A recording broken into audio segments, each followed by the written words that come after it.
التشخيص المبكر لأغلب الأمراض ده بينتج عنه نسب شفاء عالية جدا بالنسبة للأمراض دي يعني. طول ما أنا بتأخر في التشخيص طول ما أنا فرص العلاج ونسب الشفاء بتبقى أقل بكتير يعني. طيب دكتور محمد، امتى الدكتور يطلب المنظار؟ هل مثلا يعني أي ارتجاع في المريء أو حموضة الدكتور ممكن يطلب مني منظار؟ طب دكتور محمد كده ايه الفرق ما بين المنظار العادي والكبسولة؟ يعني هي الفحوصات الطبية عامة يعني مش مجرد المناظير والأشعة، هي حاجات مكملة لبعض، مش حاجة بديلة لحاجة. ما أقدرش أقول لك إن الأشعة بديل للمنظار أو المنظار بديل للأشعة.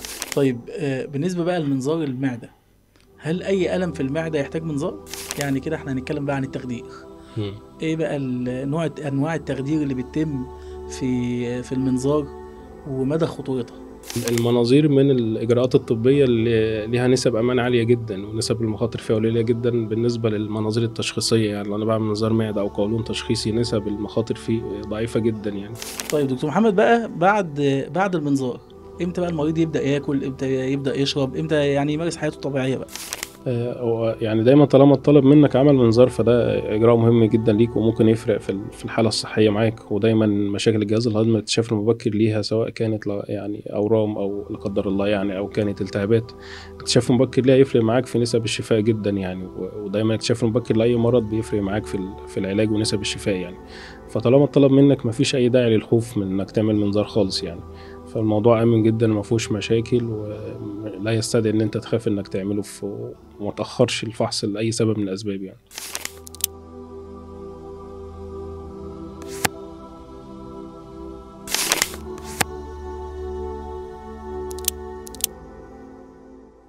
السلام عليكم ورحمة الله وبركاته. أهلا وسهلا بكم في حلقة جديدة من حلقات بودكاست طريق العافية. في التطورات الطبية في الفترة الأخيرة ظهر الاسم ده بيخوف ناس كتير. ظهر المنظار وخاصة مناظير الجهاز الهضمي، وحلقتنا النهاردة هنتناول فيها مناظير الجهاز الهضمي. هل فعلا هي حاجة تخوف ولا هي تطور كبير جدا يخلي المنظار ده يبقى طوق نجاة؟ طيب عشان نتكلم في حلقة عشان نتكلم على المناظير كان لابد ان احنا يبقى الضيف بتاعنا هو ضيف خبير في المناظير، اشتغل المناظير بإيده كتير لمدة سنين طويلة وخبرات كبيرة جدا، ومن أكفأ الناس اللي بتشتغل مناظير في مصر. معانا استشاري أمراض الجهاز الهضمي والكبد والمناظير، معانا الدكتور محمد كمال. أهلا وسهلا بحضرتك دكتور محمد. أهلا بك أستاذ مدحت، ويا رب نعمل حلقة جميلة كده تفيد الناس بإذن الله إن شاء الله. جزاكم الله خير دكتور محمد، تشريفك لنا النهاردة. ده شرف لنا أستاذ مدحت. دكتور محمد، أول ما بنسمع كلمة منظار قلبنا بيقف. يعني المنظار ده يعني عامل قلق لناس كتير جدا. فهل فعلا المنظار ده حاجة صعبة أو حاجة مؤلمة؟ هو فعلا يخوف؟ عايزين نسمع من حضرتك بقى، المنظار يخوف ولا لا؟ يعني هو خوف المناظير هنا بالنسبة لنا في مصر راجع لعوامل كتير يعني بعض المرضى هو عنده خوف من أي إجراء طبي عامة، سواء بقى ياخد حقنة يركب كانولا، فده مريض هو عنده فوبيا من الإجراءات الطبية عامة يعني.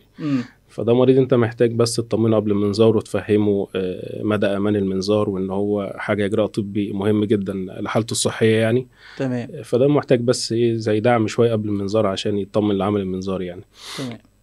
تاني سبب، بعض الناس خايفة من النتائج يا دكتور. أنا يعني بعض الناس بتخاف إن هو يعمل منظار إن يطلع فيه النتيجة بتاع المنظار حاجة سيئة بالنسبة له أو مرض مثلا سيء هو خايف منه. زي ما أنا ما تلعبش فيا عشان مش عايز أكتشف أي حاجة، عايز أفضل بكمل كويس. ده واحد تاني من الأسباب يعني. المرض ده لازم برضو يفهم من الأول إن دايما أغلب الأمراض التشخيص البدري ليها إن أنا كل التشخيص المبكر لأغلب الأمراض ده بينتج عنه نسب شفاء عالية جدا بالنسبة للأمراض دي يعني.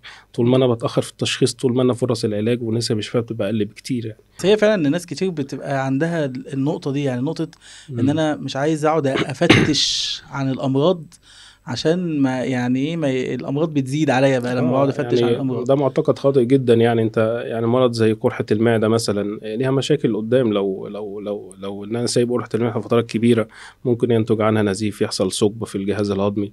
فالتشخيص المبكر والعلاج البدري والمتابعة ليها حاجة مهمة. برضو فكرة الأورام كل ما مم. بتتساب فترة كبيرة بيحصل لها انتشار، وساعتها بتفقد فرصتك في العلاج يعني. مم. طول ما انا مشخص الموضوع بدري يبقى نسب شفاء اعلى وتجنب المخاطر اعلى بكتير يعني. يعني انا بلحق بدري. بلحق بدري، فده مش مبرر خالص كخوف لعمل المناظير. تمام. هل في اسباب تانية ممكن تكون بتخوف الناس من عمل المناظير؟ يعني في بعض المعتقدات الخاطئة. يعني أغلب المعتقدات هنا في مصر، المريض بيجي بيقول فلان عامل منظار وتعب، وفلان عمل المنظار اه. وتوفى بعديه. بس طبعا انت كل ده بتبقى معتقدات خاطئة، وبيسمع مشاكل من المرضى، وأغلبها بس تبقى. بس ما فيش دخان من غير نار.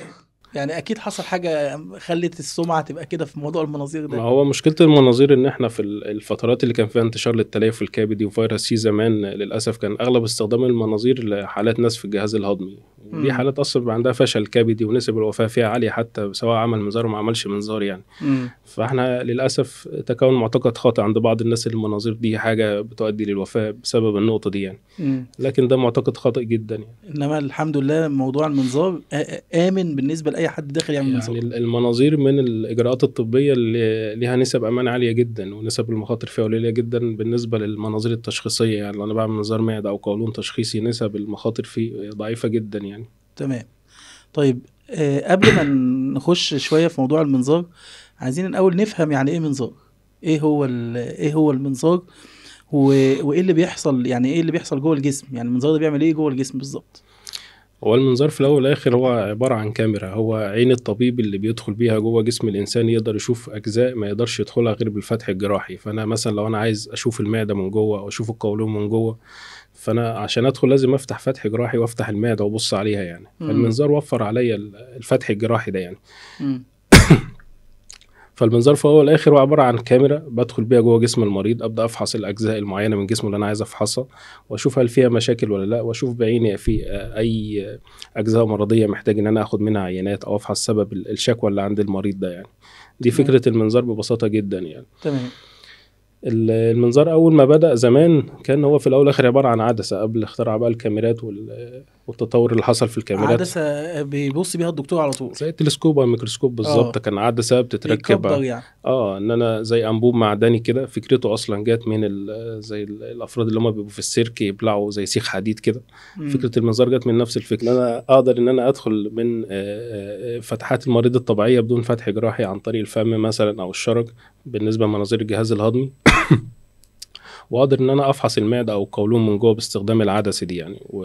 بس التطور طبعا بعد كده الانبوب المعدني الصلب ده كان ليه مخاطر كبيره، ما اقدرش ان انا افحص جميع اجزاء المعده من جوه، ما اقدرش ادخل بيه بالقولون لمسافات كبيره جوه.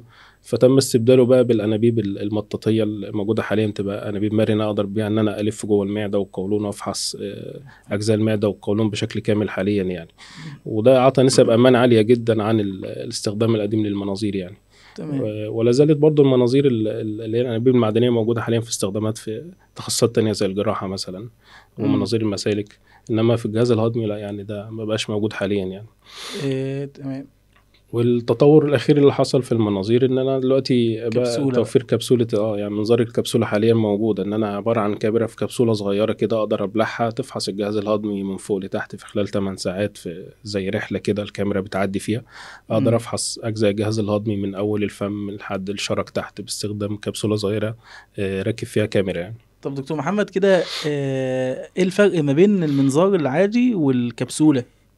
الكبسولة هي إجراء تشخيصي في الأول والآخر. يعني أنا ما أقدرش أخد بيها عينات، ما أقدرش أعمل بيها تدخل علاجي للمريض يعني. فأنا الكبسولة داخلة بتصور بس، هي عبارة عن كاميرا بتصور لي يعني. تمام. عكس المناظير بقى العادية، المنظار لا، أنا بقدر إن أنا أخد بيها عينات، وأقدر إن أنا أعمل بيه إجراءات علاجية كتير للمريض يعني. تاني حاجة في السعر، سعر الكبسولة يعني ممكن يتعدى 20 مرة تمن المنظار التشخيصي اللي حضرتك ممكن تعمله. يعني 20 مرة فرق كبير يعني. ساعتها بيبقى في موازنة كبيرة يعني. فعشان كده استخدام المناظير أكتر بكتير من استخدام الكبسولة. الكبسولة طبعا موجودة، بس الكبسولة طبعا الكبسولة حاليا بيتم استخدامها في يعني حاجات معينة، وأغلبها أمراض الأمعاء الدقيقة يعني. لأن ده فحص بيتطلب نوع متقدم شوية من المناظير، مش منتشر شوية، والفحص بتاعه بياخد وقت كبير شوية. وعشان افحص الامعاء الدقيقه بشكل كامل محتاج ان انا ممكن ادخل عن طريق الفم، اقعد حوالي ساعه ونص، وادخل عن طريق الشرج اقعد ساعتين او 3 ساعات عشان اقدر افحصها كلها يعني. فالكبسوله بتقعد 8 ساعات بقى فبتجيب. الكبسوله كمان يعني بتوفر عليا الفحص ده، بحيث ان انا ممكن احدد المكان اللي انا عايزه بالظبط، وادخل بالمنظار على طول على المكان اللي انا عايزه، وبعرف انا داخل من الفم او من الشرج. ده اغلب استخدامات الكبسوله حاليا يعني الكبسوله ممكن تكون مكمله اصلا برضو للمنظار مكمله التاني. طبعا، انما حاليا كاستخدامها كبديل لمنظار المعده والقولون لا، يعني ضعيف شويه، صعب. تمام.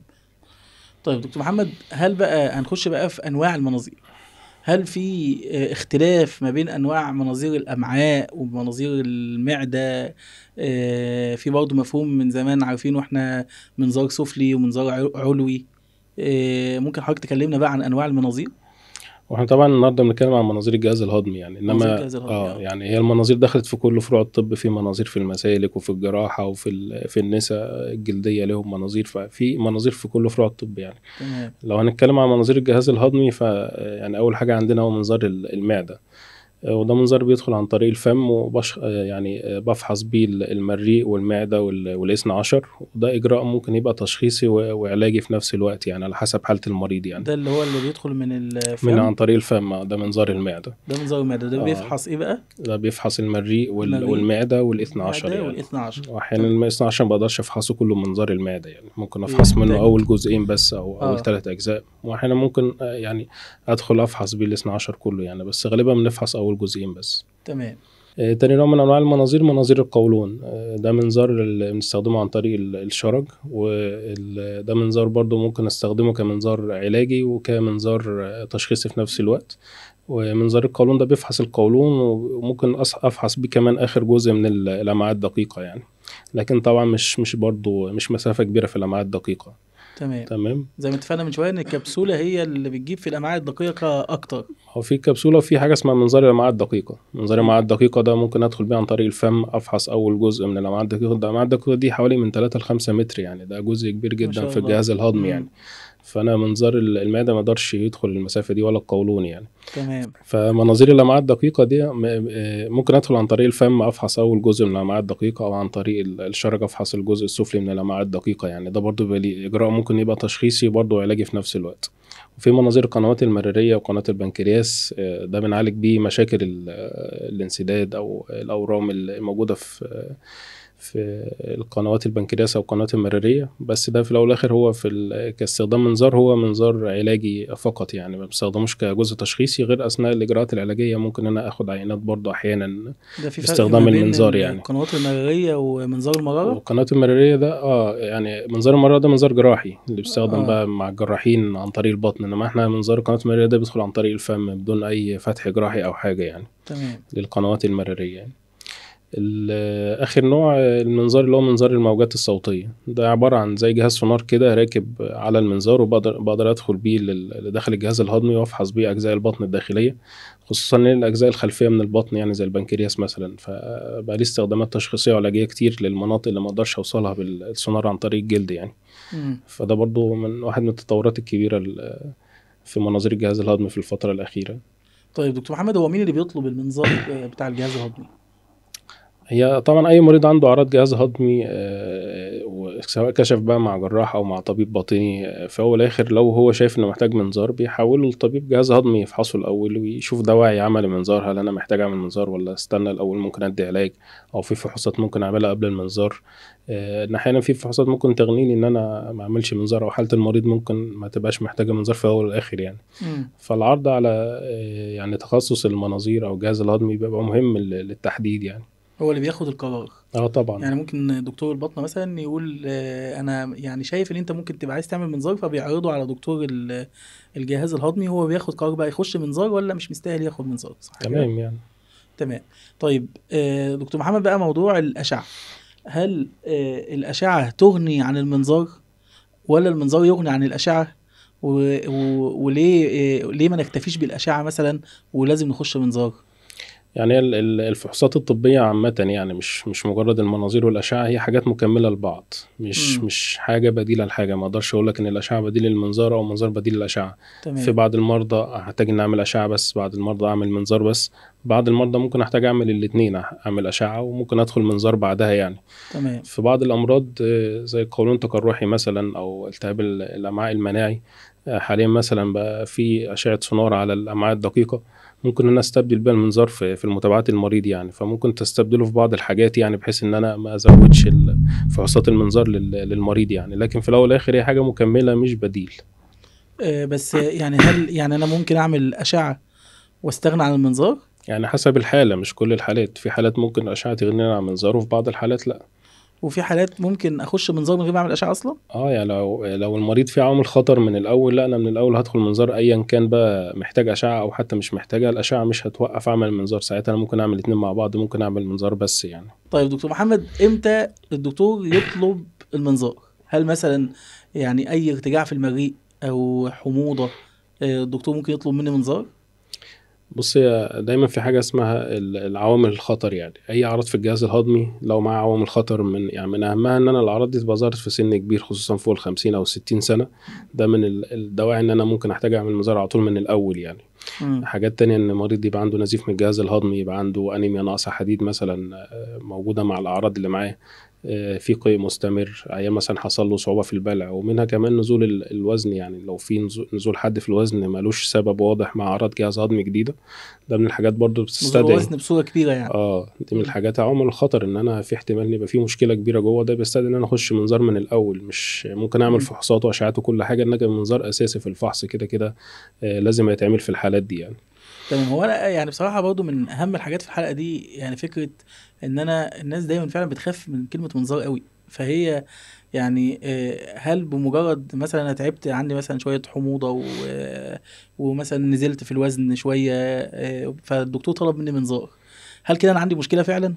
وهي الحموضة نفسها مش داعي ان انا اعمل منظار على طول. تمام. يعني لو في دواعي خطر زي ما قلنا من زي ما الحاجات اللي قلنا احنا دواعي قلناها، الخطر دي ده اه. المنظار جزء اساسي يعني. ايا كان سن المريض، لو في عوامل خطر معانا كده كده هدخل منظار يعني. ماشي، هدخلنا منظار دي بقى، هل هو كده فعلا حالته خطره؟ يعني يبقى في احتمالية، الأعراض دي بتدل إن في احتمالية يبقى في أورام جوه، يبقى في تقرحات، في ضيق في مجرى البلع مثلا. فدي مم. دواعي لازم أدخل أشوف إيه المشكلة مع المريض بالظبط يعني. فده داعي إن أنا لازم أدخل وأفحص المريء كويس يعني تمام. في مرضى الارتجاع.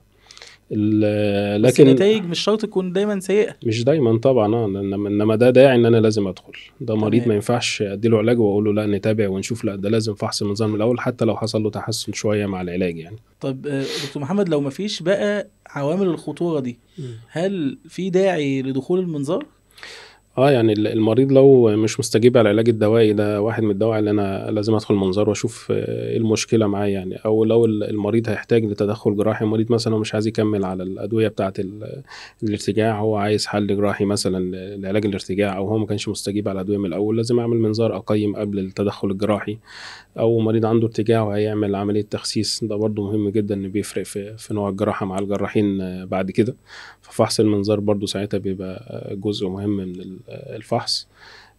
ولو الارتجاع ده مزمن، يعني لو أي مريض الارتجاع بقى له أكتر من 5 سنين، خصوصا لو سنه معدي 50 سنة، أو في سمنة مفرطة، أو في تدخين، أو في تاريخ مرضي في العيلة بأورام في المريء أو تحور خلوي في المريء، ده كلها دواعي إن أنا ممكن أحتاج أعمل منظار للمريض يعني.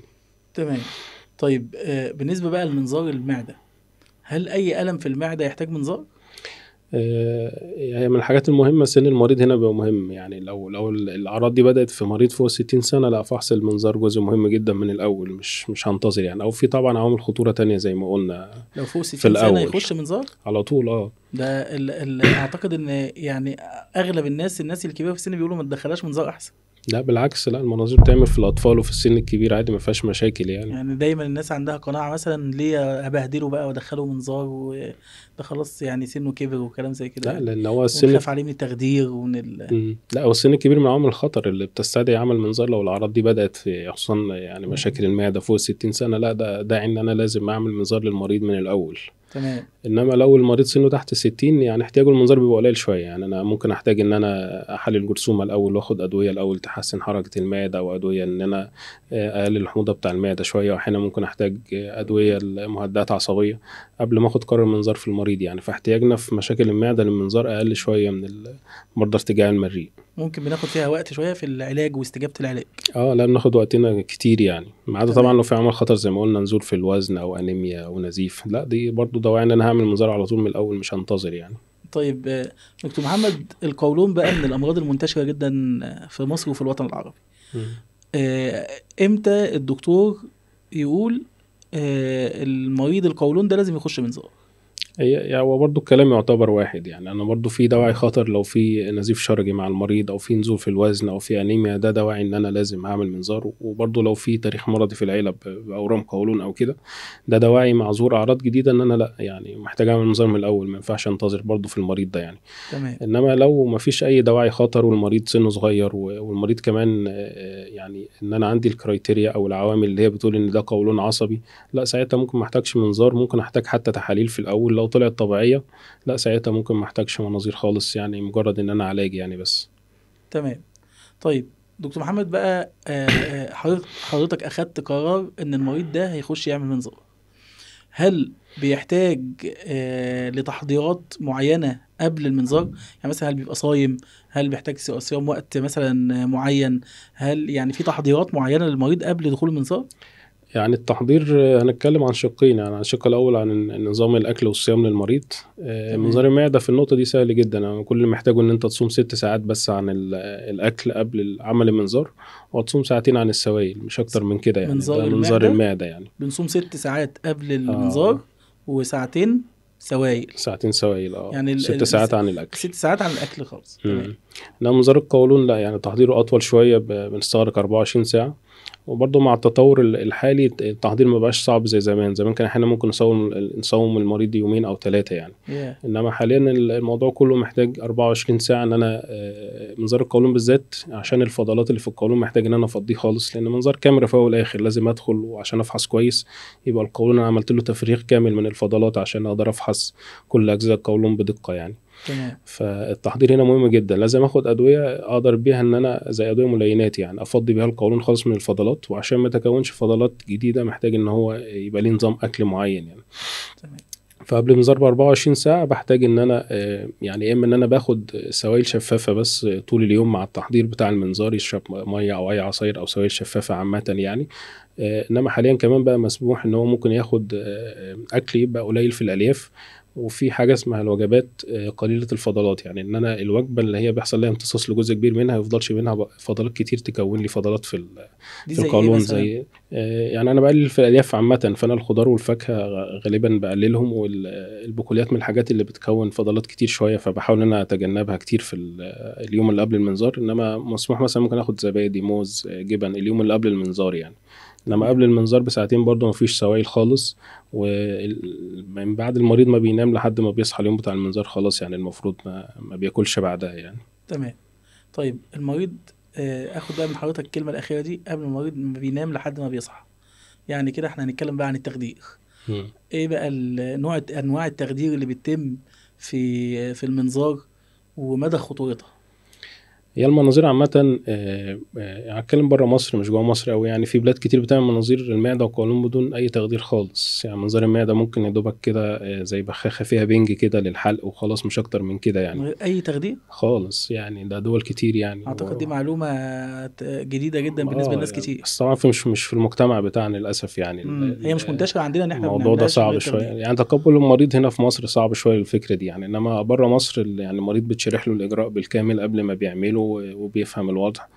وطبعا خبرة الدكاترة بتفرق. يعني الدكتور اللي بيعمل منظار القولون مثلا لو هو عنده خبرة كبيرة لا ممكن يعمله بدون ألم خالص للمريض. يعني المريض يبقى متفاهم بدون الفحص تخدير وبدون ألم. ممكن يعمل فحص كامل في 3 دقايق للوصول لآخر القولون ويبدأ يرجع بعد كده يعني. ويبقى بدون ألم تماما يعني. ففي بلاد زي اليابان لا يعني اغلب مناظير القولون تعمل هناك بدون اي تخدير خالص يعني. بدون تخدير. فاجراء المناظير في اوبشن ان انا ممكن ما احتاجش خالص ان انا ادي تخدير يعني. اذا بقى لو انا دخلت من غير تخدير كده يبقى مفيش خطوره على المريض مفيش ده خطوره خالص. انت... هو زيه زي الاشعه، انا في كاميرا بخش افحص يعني، مش لان انا مش هفتح بطن عيان، فمش محتاج ان انا اخد تخدير كلي يعني. تمام. لكن متاح ان انا ممكن ادي حاجه اسمها التخدير الواعي، ان انا المريض بديله زي مهدئات او منومات كده بتنيمه فتره منظار بس فتره بسيطه كده، يعني من 5 دقايق لتلت ساعه اثناء عمل الفحص. ومنها ادويه كمان ممكن تعمل لك فقدان جزء للذاكره في فتره المنظار. طب ده اللي هو اللي مسمى بالتخدير الكلي؟ بنسميه التخدير الواعي مش التخدير الكلي يعني، ده بيبقى في فرق التخدير بينه خفيف شويه. التخدير الكلي بقى بتاع العمليات بقى، ده انا في اللي هو التخدير العمليات بقى، ده احيانا ممكن نحتاجه في مناظير مثلا قنوات المراريه والموجات الصوتيه والامعاء ممكن حضرتك الدقيقه، تطول فيها شويه، اللي هي المناظير اللي بتاخد وقت شويه في الفحص وما احتاجش المريض يتحرك معايا خالص يعني. انما المناظير المعده والقولون ممكن بدون تخدير او بتخدير واعي بس. المريض التخدير الواعي المريض برضه ما يفتكرش اللحظه بتاع المنظار، وغالبا بيبقى نايم برضه مش حاسس بالمنظار يعني. ده اللي احنا بنستخدمه في مصر عامه يعني. طيب هل بيبقى فيه تأثيرات جانبية للتخدير بقى بأي نوع من أنواع التخدير اللي حضرتك ممكن تستخدمها في المنظار؟ واي حاجه ليها اثار جانبيه، انما انا طالما بعد المريض بتاعي المنظار كويس خصوصا للتخدير، لا ان شاء الله مش في مشاكل يعني. المريض بيتفحص كويس وبيتاخد منه تاريخ مرضي، ممكن احتاج اعمل تحاليل عشان اقيم الوضع الصحي للمريض يعني. ده بيقلل المخاطر جدا. وفي الاول والاخر اي مريض داخل للتخدير لازم بقيم الفوائد والضرر يعني. الضرر اللي ناتج من التخدير هيبقى عامل ازاي وكام في المية بالظبط، والفوائد اللي هتعود عليها من الاجراء الطبي اللي انا هعمله يعني. فالموضوع بيحتاج موازنه في الاول والاخر، وده في الحالات بقى السن كبير مع مشاكل قلب تنفس مثلا. انما في اغلب الناس لا يعني الموضوع ما فيهوش مشاكل يعني. هنطلع بقى من نقطه التخدير دي وهنقول نفس السؤال بس على المنظار كله بقى. هل في اثار جانبيه على او مخاطر من منظار الجهاز الهضمي؟ يعني المنظار التشخيصي من الحاجات الآمنة جدا للمريض يعني، من التدخلات الطبية اللي فيها نسب أمان عالية جدا، تقريبا ما فيهاش مشاكل يعني. يعتبر أشهر حاجة ممكن تحصل للمريض إن يحصل شوية ألم أو انتفاخ بس في البطن ويخف في خلال ساعة من المنظار يعني، مش أكتر من كده يعني. فلو منظار تشخيصي لا نسب الأمان فيه عالية جدا ونسب المشاكل فيه ضعيفة جدا يعني، مش هتتعدى شوية مغص أو ألم في البطن مش أكتر من كده يعني.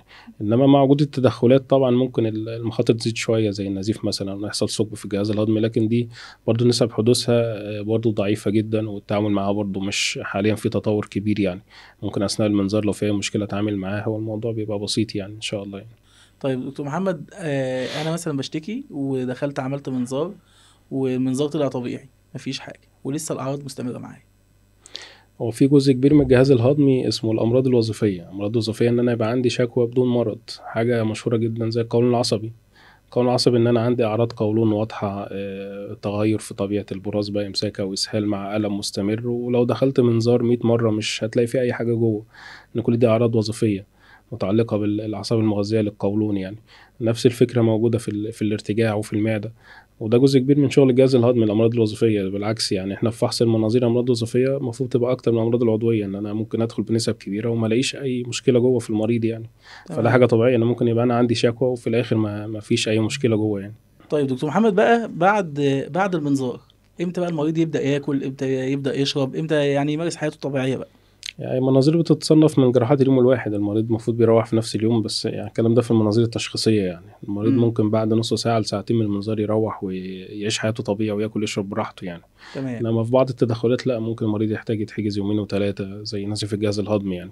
ممكن اوصل حجز ل3 ايام ونظام اكل معين بعد المنظار يعني. انما المناظير التشخيصيه لا في الغالب لا يعني. فاحنا كده عندنا مناظير تشخيصيه ومناظير اجرائيه او علاجيه. اللي بيبقى فيها اجراء او علاج ده ممكن يقعد لحد 3 ايام. ومنظار تشخيصي هو منظار اليوم الواحد. هو بعد ما بيخلص بيبدا بقى ياكل ويشرب. حياته طبيعي جدا بعد المنظار يعني، عادي اول ما بيفوق على طول عادي خلاص كده ممكن ياكل ويشرب مفيش مشكله يعني. تمام.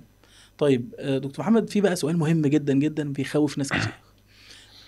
المنظار ده هل درجه تعقيمه امنه عشان حاجه بتخش جوه الجسم؟ هل ممكن تنقل عدوى؟ هل ممكن تعمل مشكله؟ لا، هو النظام احنا بنسميه تطهير يعني، او تطهير عالي المستوى مش تعقيم يعني. لان المنظار ما ينفعش يتحط في الاوتوكلاف او يتعرض لحراره لانه هيبوظ يعني. فاحنا بنعمله حاجه اسمها تطهير عالي المستوى. وده ليه اجراءات دوليه متعارف عليها يعني في كل الدول، بيتعمل في اي مكان حاجه تعمل فيه المنظار لازم الاجراءات دي تبقى متبعه. ما ينفعش مكان فيه منظار مش هتلاقي فيه الاجراءات ان انا لازم بعمل اول عمليه تنظيف، بعد كده تطهير على المستوى، وبعد كده ان انا ابدا اعمل عمليه ان انا انشف بقى الافرازات من المنظار. بعد كده دي اجراءات متبعه دوليا في اي بس مكان يعني. يعني حضرتك بخبرة الشغل كده في خلال السنين اللي فاتت، هل بتشوف ان هو عمل قبل كده مشكلة في منظار، عمل مشكلة عدوى او حاجة زي كده؟ لا لا، صعب جدا يعني. لكن برضو بعض الحالات زي مرضى نقص المناعة مثلا، يعني حاليا بدأ يعني في تطور كبير في المناظير، ان عملوا حاجة اسمها مناظير الحالة الواحدة. في بعض المناظير بيعملوها ان المنظار يبقى استخدام واحد بس. استخدام واحد. طبعا ده مكلف جدا يعني. امم. واستخداماته في بعض المرضى بقى زي نقص المناعة وحاجات زي كده، ان انا اخاف عليه جدا من اي عدوى يعني. انما في العادي لا، التطهير ده كافي جدا لاي مريض يمنع نقل اي عدوى ليه يعني. تمام. دكتور محمد، هل بعض المرضى بيحتاجوا يعملوا المنظار بصورة دورية؟ اه طبعا يعني بعض المرضى ممكن مثلا زي مريض اللي عنده قرح في المعدة، ممكن لازم احتاج ان انا ابص على القرحة دي بعد فترة من 6 ل 8 اسابيع، اتاكد ان حصل التئام للقرحة، وممكن احتاج اخد منها عينة لو ما بيحصلهاش التئام كامل يعني.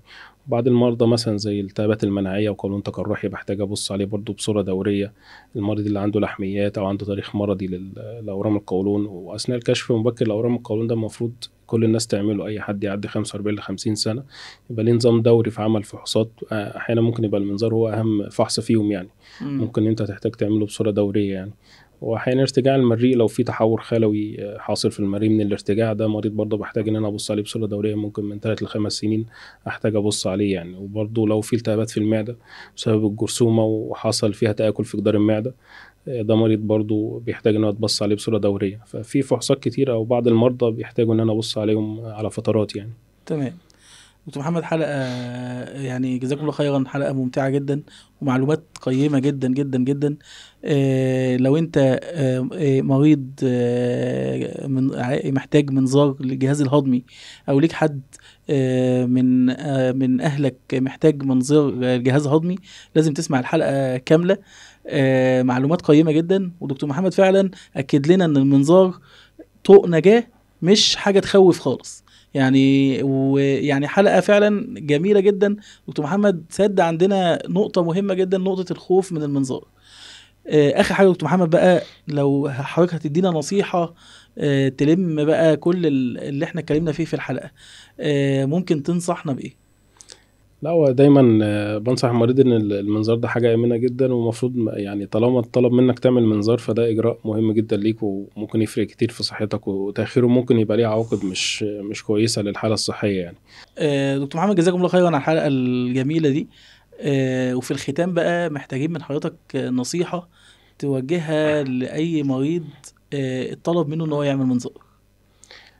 هو يعني دايما طالما طلب منك عمل منظار فده إجراء مهم جدا ليك، وممكن يفرق في الحالة الصحية معاك. ودايما مشاكل الجهاز الهضمي الاكتشاف المبكر ليها، سواء كانت يعني أورام أو لا قدر الله يعني، أو كانت التهابات، الاكتشاف المبكر ليها يفرق معاك في نسب الشفاء جدا يعني. ودايما الاكتشاف المبكر لأي مرض بيفرق معاك في العلاج ونسب الشفاء يعني. فطالما طلب منك مفيش أي داعي للخوف من إنك تعمل منظار خالص يعني. فالموضوع آمن جدا وما فيهوش مشاكل، ولا يستدعي ان انت تخاف انك تعمله وما تأخرش الفحص لأي سبب من الأسباب يعني. جزاكم الله خير دكتور محمد، شرفتنا والله في حلقة يعني ده جميلة. شرف لينا يا أستاذ ربنا مدحت. يبارك في حضرتك. وفي الختام، في طريق العافية، أوقات كتير اللي بيخوفك هو نفسه اللي ممكن ينقذك. المنظار مش نهاية، ده بداية الطريق الصح لو اتعمل في وقته الصح. في بودكاست طريق العافية، صحتك رسالتنا وعافيتك مهمتنا. والسلام عليكم ورحمة الله وبركاته.